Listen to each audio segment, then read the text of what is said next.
Hello guys, আসসালামু আলাইকুম রহমতুল্লাহ। আশা করি সবাই ভালো আছেন। আলহামদুলিল্লাহ, আমি অনেক ভালো আছি। আজকে আপনাদের সামনে এয়ারটেলের একটি বিশেষ পদ্ধতিভাবে এমবি নেওয়া শেখাবো আপনাদেরকে।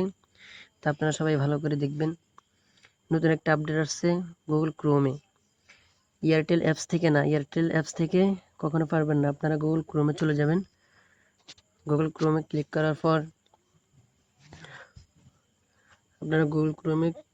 একটু লোডিং নেবে।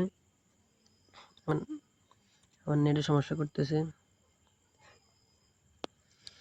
হ্যাঁ, এখানে আপনারা লিখবেন মাই ফ্যাক ক্লিক করবেন। ক্লিক করার পর আপনারা এইভাবে আপনাদের মোবাইল আসবে। যে ওয়েবসাইটটা আছে, প্রথম ওয়েবসাইট, ওটাতে আমরা ক্লিক করব, মাই ফ্যাক নামের। ওখানে ক্লিক করার পর দেখেন এভাবে একটা হিস্টোরি চলে আসবে। হিস্টোরি চলে আসার পর এখানে আপনারা মেয়াদ করে দেবেন 30 দিন। 30 দিন করার পর এখানে দেখেন এই জায়গাতে আমরা যদি 1 জিবি দিই তাহলে 30 জিবি যাবে। 2 জিবি দেন তাহলে যাবে 60 জিবি। যদি এখানে 3 জিবি দেন তাহলে যাবে 90 জিবি। যদি এখানে 5 জিবি দেন তাহলে যাবে 150 জিবি। তো আমরা 1 জিবিতে থাকি। আর দেখেন এখান থেকে 1 জিবি, যদি আমরা 1 জিবি দিই তাহলে যাবে 30 জিবি। 30 জিবির দাম প্রায় আসে 390 টাকা 30 দিনের জন্য। এখন যদি আমরা এখান থেকে কিছু মিনিট নিই, ধরেন আমরা 100 মিনিট নিলাম, 440 টাকা 440 টাকা আসে।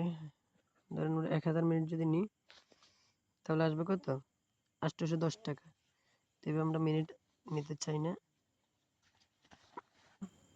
500 মিনিট 30 জিবি 30 দিনের জন্য কত টাকা?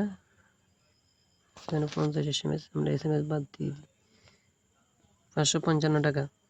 তো আমরা এখানে এয়ারটেল নাম্বার দিতে হবে। এয়ারটেল নাম্বারটা পেস্ট করে দিব। তারপর আপনারা এখানে ক্লিক করবেন। এখানে ক্লিক করলে এভাবে আসবে।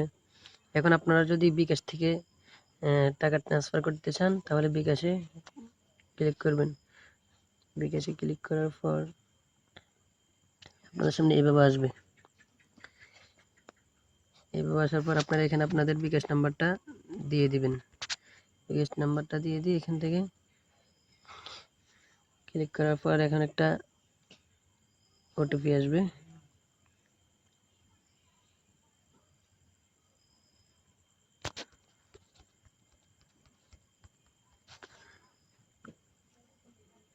এখানে একটা ওটিপি আসবে।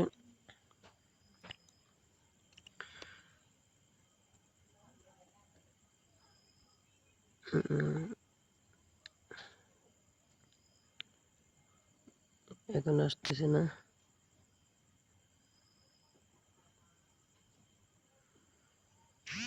আসছে। আপনারা ওটিপিটা এখানে বসাবেন। ওটিপিটা বসার পর এখানে ক্লিক করে আপনাদের বিকাশের যে পিনটা আছে ওই পিনটা আপনারা এখানে দিয়ে দেবেন। দিয়ে দেওয়ার পর কনফার্ম লিখবেন। কনফার্ম ক্লিক করার পর এখান থেকে সরাসরি ডাইরেক্ট টাকা চলে যাবে। যাওয়ার পর যেই নাম্বারে আপনারা এমবি দিতে চেয়েছেন ওই নাম্বারে এমবি চলে যাবে। তো আমার বিকাশে টাকা নাই, এই কারণে এমবিটা যায়নি। আমার বিকাশে টাকা নেই, এই কারণে এমবি যায়নি। এইভাবে আপনারা হিট করতে পারেন। তো আশা করি আপনারা বুঝতে পারছেন। সবাই ভালো থাকবেন, সুস্থ থাকবেন। আর এই ব্যাপারে, এই এমবির ব্যাপারে, এমবির ফ্যাক্ট, ভালো ভালো অফারের ব্যাপারে যদি আপনারা ভিডিও পেতে চান তাহলে আমাদের চ্যানেলটাকে সাবস্ক্রাইব করে পাশে থাকবেন।